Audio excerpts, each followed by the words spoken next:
On the topic of celebration, Star Wars Celebration in Japan, I wanted to bring up one moment that I thought was really interesting in comparison to what's happening with House of the Dragon. Dave Filoni, who is the showrunner for Ahsoka, he also wrote a lot of the animated stuff, Clone Wars, Rebels.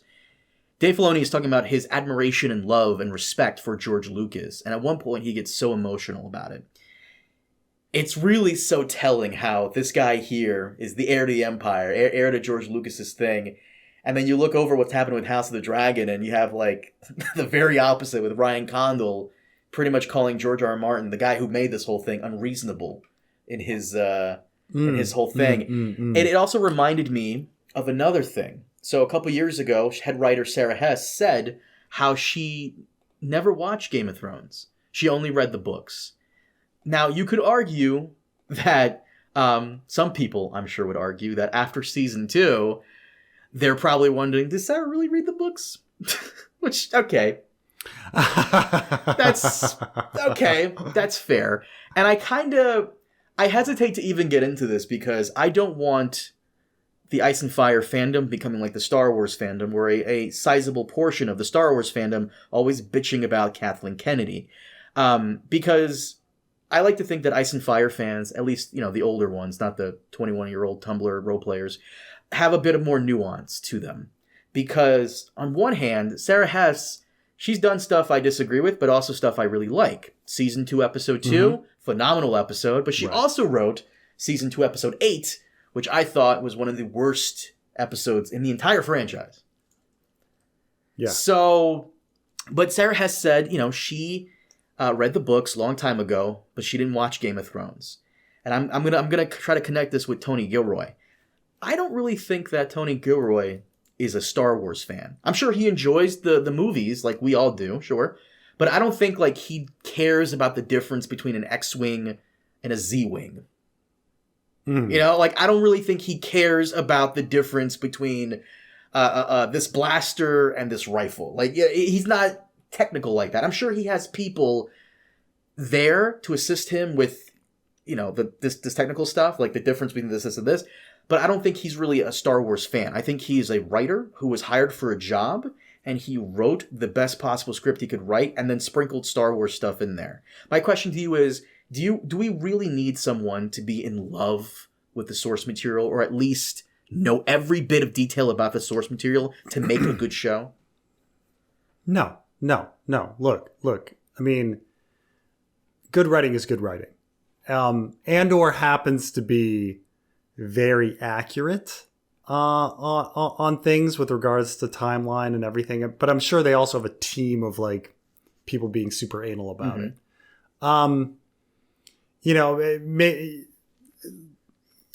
Weirdly, I mean, Star Wars has just as much canon, if not more, than Ice and Fire, and so it's a little weird when I watch Game of Thrones and Game of Thrones series and how things are off from knowing the canon, because also I can go over to the Star Wars universe and be like, wow, they're very consistent. Obviously they make mistakes here and there, but they are the Star Wars. The people that write Star Wars, and even the bad ones, even Book of Boba Fett and shit, like, yeah, I make the joke about them fucking up with Bib Fortuna because Bib Fortuna blew up. But for the most part, they are very, very consistent and accurate with all of their set design and weapons design for the time period, for, the lore that's going on, the historical events of the period and all of that. They're pretty consistent. At least with on-screen performance to on-screen performance. It's not like they're being consistent with books and extended universe stuff, But I mean, do you agree that it's pretty amazing how they get a lot of these irrelevant details correct in the Star Wars shows? Yeah, there's some inconsistency here and there, but it's very minor. I'm sure the only people who would really notice are like those who are like super duper the dudes staying up at 3 a.m. reading Wikipedia. Those guys would notice, but the average person, not really. But it may also be that because Star Wars has become so much Easter egg spotting. Yeah. Like, you know, like the whole point of most of the Star Wars stuff is member berries and Easter egg spotting. And while that's not really the prime focus of Game of Thrones, and never has been. Actually, I will say there's a little bit of House of the Dragon season 1 had quite a bit of that. Like I remember being like, oh, they mentioned Yi-Ti. Because remember Aegon, before he wanted the crown, he was like, I'm going to run away. I'll run away to Yi-Ti. I won't... Like... But at the same time, they shove a werewood in the middle of King's Landing. You know, it's stuff like that, right? Mm-hmm. You know, you just wouldn't do that. Like, it's not like you'd have a fucking, like, Alderaan suddenly unexploded in a Star Wars series, and everybody just being like, yeah, that's fine. You know, like... You know, having a werewood in the middle of King's Landing, or what, I don't know. I'm always back and forth on this because Ryan Condal is clearly a fan. He's clearly like a book reader. He knows all this stuff. And Sarah she's there to, like, you know, try to make sense of it all. Because, you know, even though she said she read the books, maybe she did, I don't know. But she didn't watch Game of Thrones. Okay, fine. She's there to, like, write the drama. And I guess Ryan Condal is there to help her write the drama, but also include some elements of Ice and Fire in there. Sure, whatever. But at the same time, man, like, if you are such a passionate book fan, which I believe Ryan is, why are we writing out important characters? I'm not talking about Maelor, I'm talking about Nettles. Because a lot of people ask me, is Nettles really that important, though? And usually the answer I give, and you can debate me if I'm wrong here, Nettles is important because Nettles challenges Targaryen supremacy on it being bullshit. Yeah. Because the Targaryens, they like to push the propaganda that only the Valyrians, not Velaryons, the family, Valyrians, their people, can ride dragons. Nettles attaining a dragon challenges that narrative.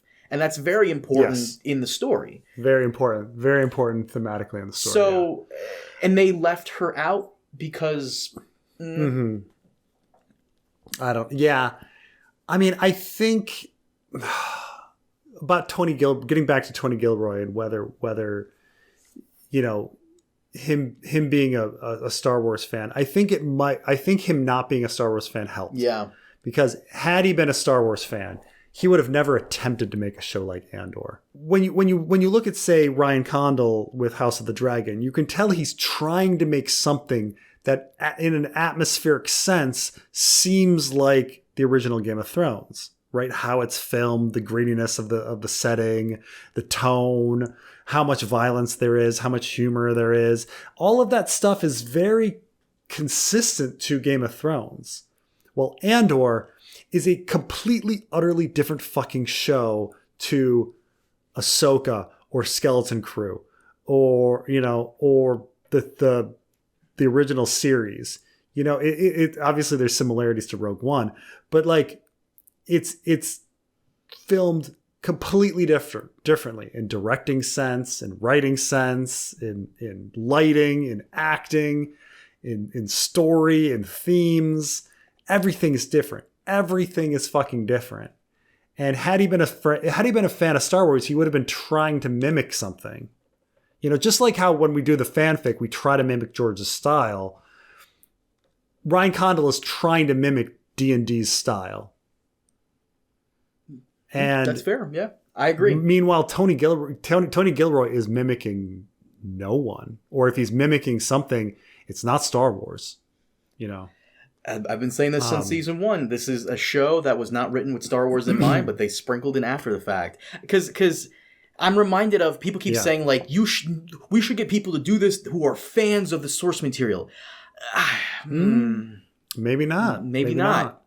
I'm just saying this. I'm just saying, and this is the other thing. Like, people are like, "Oh, Kathleen Kennedy has ruined Star Wars." I'm like, if Andor came out on her watch, how can you fucking if the greatest thing since Empire Strikes Back came out on her watch, how can you trash her anymore? So that's what always bothers me about the Kathleen Kennedy conversation, because it's always a lack of nuance, and it annoys the fuck out of me, because even the grifters are right about this one thing. She is the boss, and when something fails, like the sequel trilogy, that's on her watch. So she should get the lion's share of the blame.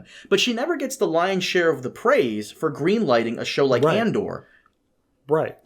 If the buck stops with her, she needs to get both She needs to get the credit and the criticism. Or if you're going to deny her the credit of Andor, then you deny her the criticism of Book of Boba Fett or whatever. Like, that's what you got to do. Like, you can't have it both ways. You can't praise her. You can't, criticize her when things are bad and forget about her when things are good. If I was her, I would throw. Jerry Seinfeld always talks about this one thing where, as he was ending Seinfeld, NBC was ready to drive a truck full of money onto his lawn and just dump it there. If I was Kathleen, I'd drive 2 trucks and beg Tony, please do another one. Do something else. Do be our Kevin Feige. Do something, because. And you know what? I don't blame Tony Gilroy, and I don't blame Diego Luna, who plays Cassian Andor. I don't blame them for wanting to move on. These guys didn't get into the industry to do Star Wars. They got into the industry to do movies and shows and all this other stuff. Yeah. So Tony Gilroy, he's got this new idea for this show called Confederate, and he's whatever happened to Confederate? Did that just? It just didn't make it. Just gone. Okay, whatever. So they were thinking about it, and then that's the thing about things being like greenlit and things being canceled, is that you never know. Something's greenlit, it doesn't mean it's greenlit. It doesn't mean it's, when something's canceled, it doesn't mean it's canceled. It's just there's always a chance that it's not going to happen, or there's always a chance that it is. So man, it's just. To wrap up this it makes me want to go back and see all of the other things that Tony Gilroy did. I'm like, I can't believe he did Cutting Edge. I mean I knew he did Born Identity, obviously, but I didn't really. Oh God, there's some bad stuff though. He did Armageddon. He did. I've seen Cutting Edge, just the hockey figure skating movie. But he was the writer on that. Okay. Oh, he did Devil's Advocate. Oh, wow. I actually quite like that movie. That's one with Pacino and Keanu Reeves. I quite liked it. Yeah. Oh, and I guess he was on he did House of Cards. But I mean, again, he's like learning from each of these experiences and getting better and getting better. Mm-hmm. But man, he wrote Great Wall. Oh, well, to be fair, he probably did that for a paycheck. Right.